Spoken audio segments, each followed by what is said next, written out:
What's going on, everyone? Al Kula here. Today I figured I'd walk through a bunch of gear that I'm taking with me up north into New England to do photo and video stuff. I'm leaving in probably a couple days, and I was just starting to get my things together in terms of gear, and I was like, this might not be a bad idea to do a video, and so here we are. So this is my slider. It's a Rhino slider. No, is it a Rhino slider? Oh yeah, it's a Rhino. Yeah, it is a Rhino. So it's a Rhino ROV Pro. Yeah, it's really good for video, and that's primarily what I use it for. So I am taking it up with me, and it's pretty small. It can pack in the front of my bag, and it just works. Next up is pretty simple and pretty straightforward. If you come to New England for fall photography, and you don't have a drone, don't come to New England for fall photography. So with that being said, this is a Mavic Air 2, pretty good on battery life. The image quality is not bad. Video quality is okay as well, except for low light. But anyways, I'm not gonna go into like batteries and all that. I mean, I have extra batteries for basically everything you see here. All right, so this, I'll get these off of the table. This is my DIY. What are these called again? I forget what they're called, but I made it myself. It's for wildlife photography, and you can just sit it down on the ground, put your camera on if you want to do like waterfowl or stuff like that. Because I will be photographing landscapes, nature, and wildlife. Doing video on all three, obviously. So yeah, this is basically everything that I'm taking with me for all those genres. So this is a seat. It's a camp seat. You can adjust the height of this. So obviously, longer, shorter. I also have one of those three-legged camp stools. This is much better, and there's really one reason why. Is because when you're sitting on this, you can like rotate 360 degrees. On that three-legged camping stool, you can't do that. It's basically just like in one position, and you know, you have to just rotate your whole body. You can't like swing around and stuff like that. So this I recommend over the three-legged camp stool seats. All right, so that's my chair. This is just a bag with extra stuff in it. I don't even know why it's in this video, but it is. These are all filters for my camera. Variable NDs, polarizers, NDs, stuff like that. So adapting rings, I have those all in here. One tip, using a polarizing filter helps to bring out a little bit more of the color in fall photography. So you can keep that as a tip.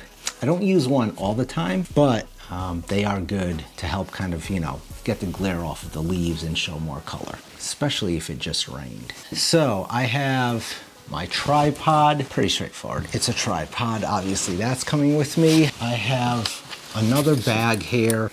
These are my filters, but these are the square filters. So I just carry two. I think one's a 6 and one's a 4, graduated filters. And the reason why I carry these and ND filters is because ND filters are good, but when you're shooting sunrise or sunset, you know, it darkens out everything the same. So I'll put a circular ND on, and then I'll use one of these to slide in front to make the sun or the sky a little bit darker, so they blend in more together. Or you can always just shoot 2 exposures and combine them later. I'd rather just do it in one. Okay, so into the camera gear. We'll start with my lonely GoPro sitting out here. It's a GoPro 10. Oh my God, I'm losing my mind. This is a GoPro 7. And the stabilization is really good on these, but the battery life is awful. I mean, just totally unbelievably awful, especially if you leave the voice command on. But anyways, yeah, so I always keep a GoPro in case I want to go underwater or do something like that, or I want to go on the car. You get the idea. So that's my GoPro. This is the Manfrotto MVH 502AH. I use this for wildlife, but I also use this for video. And it is very, very important to use a handle with video, and I'll tell you why. Because when you have the camera here and you're trying to do video and you're moving with the camera, your hands are gonna shake a little bit. Yeah, I always run image stabilization in post, but you know, using one of these, you're not gonna have your hand on the camera, and it just gives you a lot smoother motion. But I do not use this when I do wildlife photography videos. And I don't use this for wildlife because it just sticks out. It would just, you know, it'd just be sticking out too much. So yeah, this is an awesome, awesome tripod head. It's big, it's heavy, but it's just built like a tank. Okay, I have two microphones. I have this one, which carries a 9-volt battery. These are both Rode microphones, and I have this smaller one, which is powered by the camera. This is much, much better in that regard because you don't have to worry about battery running out. You have no idea how many times I've had this turned off when I thought it was on.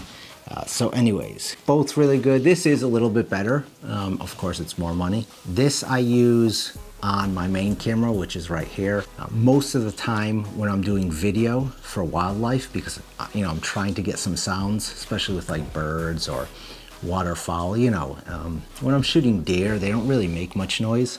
So a lot of times I won't even put this on, so it's like not an additional thing sticking up on top of my camera. But anyways, I really like this one just because I don't have to worry about a battery. This is becoming an old camera. It's an A7 III. It still works. It works really well. For 3 years, I've shot everything with this. I was thinking about that just earlier this morning. I've shot like weddings, cars, real estate, landscapes, wildlife. I mean, I've shot like everything with this, and it just works. I am waiting to see what happens with Sony in October and November. Those are the rumors where the A7 IV is supposed to come out, but I'm not gonna make a purchase until I see what that camera looks like, until it's actually officially announced. This is my Sony 200-600. I love this lens. I really, really like it, but I also really, really want a 600 f4.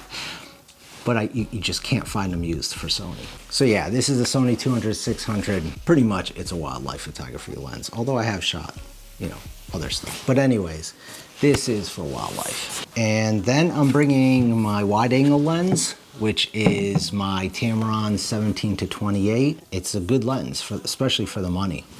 So that is my wide angle lens. I have what I call my trail lens. It's the Sony 28-70. I don't use it that much. I call it my trail lens because if I'm just hiking along and I want to take photos of like trails and things here and there, the 24-70 like focal length is just perfect. So that's really what I use this for. I guess I'm gonna take it with me, and I am. I don't think I'll use it much, but anyways, it's coming with me. This is my Sony 70-300. When I was shooting a lot of weddings, I used to use this a lot, obviously. It did used to give me some focusing issues sometimes, I'm not gonna lie.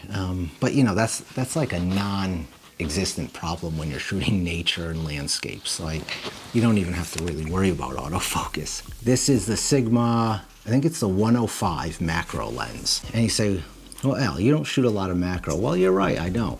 And that's because the macro lens I had wouldn't work on the Sony. It was a Canon macro. Actually, it was a Sigma 4 Canon lens. So I went like 3 years without a macro lens, and I just picked this up recently. But I didn't really pick this up that much for photos. I picked it up more for video. And I really love the shallow depth of field look that, a long telephoto lens can give you. Coupled with an open aperture. And then being a macro lens, what's great about this is you can get really close up to your subjects and get that really blurred out background, which I love. Yeah, this is definitely coming with me, and primarily for video, but this is also good for like getting close into those leaves that might be floating on the water and stuff like that. So my bag, you probably know I take the Shimoda. This is gonna be my primary bag. And then I have like stuff in here, I'm not gonna go through that, but like I have a Peak Design camera strap, obviously, like I said earlier, batteries, all that stuff. But I just figured I'd cover like the main kind of camera gear that I use on a daily basis when I go off onto a trip, do photo and video work. If it was just video work, I wouldn't have some of this stuff, or just photo work, I wouldn't have other stuff, but I think you get the idea. So that's it. I don't know if this video was long or short, but hope you enjoyed it. If you have any questions or comments, definitely leave them down below. Try to help you guys out as much as I can. Hit the like button if you enjoyed the video. I appreciate that. And I will see you guys in the next video.